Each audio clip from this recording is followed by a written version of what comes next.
विजयदशमी और आरएसएस के स्थापना दिवस के मौके पर राष्ट्रीय स्वयंसेवक संघ के प्रमुख मोहन भागवत ने आज देशवासियों को वर्चुअल संबोधित किया। भागवत ने लोगों को विजयदशमी की शुभकामनाएं दी। इसके साथ ही संघ प्रमुख ने चीन की हाल की गतिविधियों को लेकर उसे घेरा।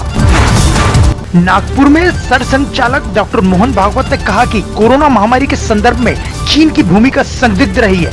यह तो कहा ही जा सकता है, परंतु अपने आर्थिक सामरिक बल के कारण चीन ने मंदान्ध होकर भारत की सीमाओं पर जिस प्रकार से अतिक्रमण का प्रयास किया वह संपूर्ण विश्व के सामने स्पष्ट है। अब ये सारी कोरोना महामारी में चाइना का नाम आता है, तो पता नहीं क्या है, संदिग्ध नहीं, निसंदिग्ध कुछ नहीं। लेकिन और एक अंतर ऐसा है कि इस बार भारत ने उसकी जो प्रतिक्रिया दी उसके कारण वो सहम गया, धक्का मिला उसको।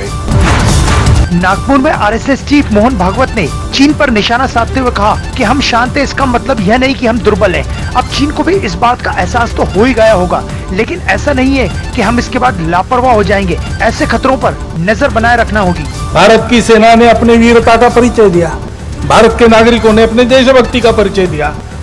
सामरिक और आर्थिक दोनों दृष्टि से वो ठिठक जाए इतना धक्का तो उसको मिला है, और उसके चलते दुनिया के बाकी देशों ने भी चीन को अब डांटना शुरू किया है, खड़ा होना उसके सामने शुरू किया है। और इसलिए हमको अधिक सजग रहने की आवश्यकता है।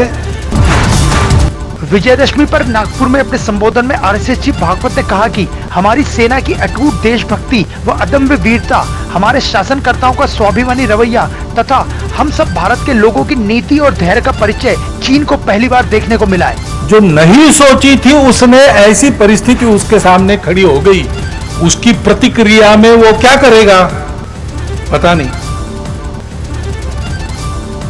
और इसलिए इसका उपाय क्या है? सतत सावधानी, सजगता और तैयारी।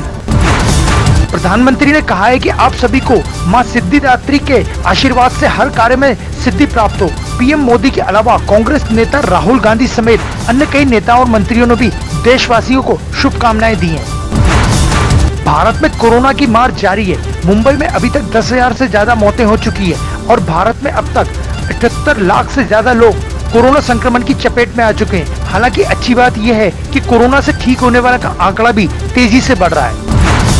बिहार चुनाव पर भाजपा के राष्ट्रीय अध्यक्ष जेपी नड्डा का कहना है कि लोक जनशक्ति पार्टी एलजेपी से एनडीए का चुनाव में कोई संबंध नहीं है। राजनीति में हर पार्टी की अपनी आकांक्षाएं होती है। चिराग पासवान ज्यादा सीटें मांग रहे थे, हम चाहते थे कि वो हमारे साथ रहें, लेकिन ऐसा हो नहीं पाया।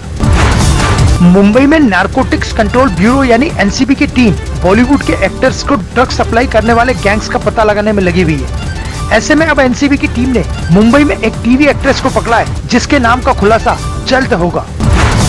प्रधानमंत्री नरेंद्र मोदी सोमवार को ऑयल एंड गैस सेक्टर की प्रमुख ग्लोबल और भारतीय कंपनियों के सीईओज के साथ बैठक करेंगे। इस वर्चुअल मीटिंग में Abu Dhabi national oil company, Qatar petroleum, BPLC, total SA, Rosneft और रिलायंस इंडस्ट्री के प्रमुख भी शामिल हो सकते हैं। कोविड का असर क्रिकेट पर भी पड़ा है। पहले ऑस्ट्रेलिया के खिलाड़ियों की सैलरी कट हुई और अब इंग्लैंड के खिलाड़ी अपनी सैलरी में 15% कटौती के लिए तैयार हो गए। इसका असर अब भारतीय क्रिकेट खिलाड़ियों पर भी पड़ सकता है। बोर्ड के सूत्रों के अनुसार बीसीसीआई में इस पर चर्चा शुरू हो गई है कि भारतीय क्रिकेटरों की सैलरी कट का क्या मॉडल होना चाहिए।